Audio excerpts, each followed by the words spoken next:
wala na tayong kayamanan. Ano pa ang gagawin natin sa bayan ng Pilipino? Dati, makakaliwa ang narito sa shrine. Ngayon, lahat sila bayad. Lahat sila bayad. Lahat sila bayad. Lahat sila bayad.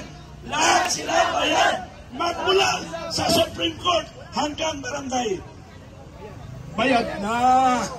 Sino ngayon ang magtatanggol sa bansa? Taong bayan. Taong bayan. Taong bayan. Taong bayan. Taong bayan ang makapangyarihan sa ibabaw ng ating konstitusyon, sa ating konstitusyon, sa 1997 konstitusyon. Okay. Pagod na, pero sige, tuloy natin. Walang pwedeng mapagod. Walang pwedeng mapagod. Ulitin ko po, ulitin natin. Kaya tayo nandito nagsasalita sa harap ng sambayan ng Pilipino. Ang ibang nating kababayang Pilipino, hindi nila alam. Baka pagkising nila, wala na ang ating kayamanan. Wala na ating reserbang kayamanan. Ubos ang pera sa Congress hearing. Ano nga ba yung hearing na yan? Saan papapunta? Bakit ang inimbestigahan nila yung 100 million lang? Pero yung billion of pesos, hindi nila na-imbestigahan. Ano? Okay mga kabayan ko. Okay, isa-isahin natin ang issue, ano? Corruption, abuse of authority. Nandito na ang Partido Komunista sa Pilipinas, nasa Kongreso na, kasama na ni Tambaloslos. Sana hindi siya manalo sa darating na eleksyon sa Leyte. Sa Tacloban, hindi sana siya manalo para wala ng demonyo sa Pilipinas. Demonyo sa Pilipinas. Ang Speaker of the House, siya ang salot sa lipunan. At ang ating First Lady, siya ang ating problema sa ating bansang Pilipinas. Dalawa lang ang demonyo at isa lang ang tanga. Sino yung tanga?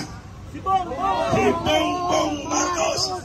Kinakaya ng asawa.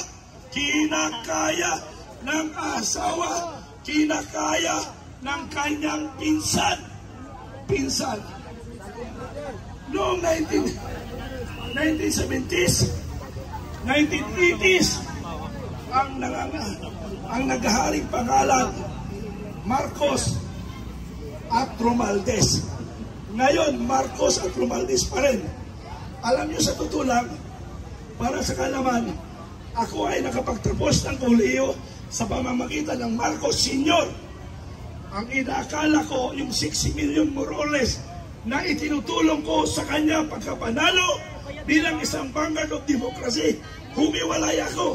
Kasi ang unang napag-usapan namin ni Martin Araneta sa Mandaluyong, na kung saan yung kayamanan na makuha, ibibigay sa taong bayan. Ano nangyari? Ibinigay, ibinayad sa mga taong kanilang papakinabangan. Lahat ginawa nilang bayaran.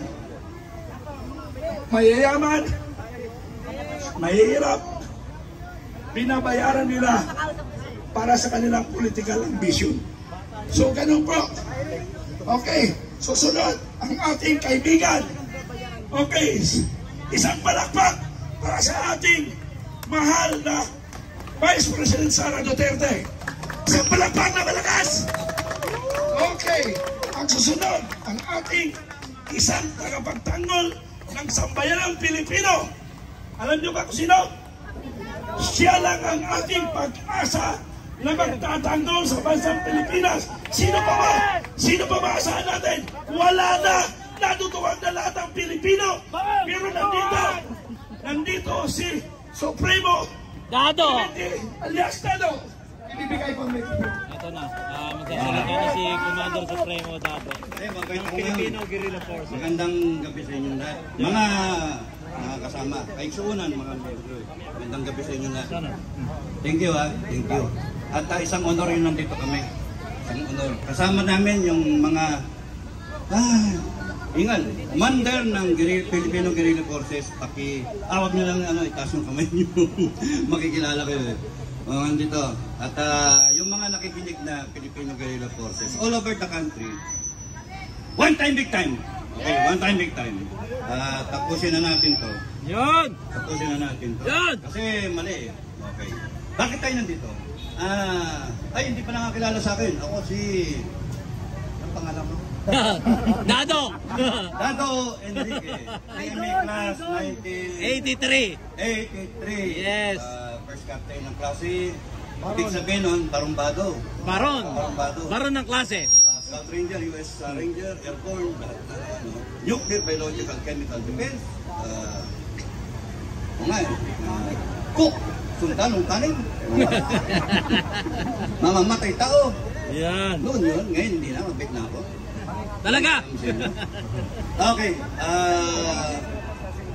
bakit tayo nandito? Kung tatandaan ninyo, 2 taon mula noon, may 10 taong kumandidato, humingi ng tulong natin. Humingi ng tulong, pinaunlakan natin.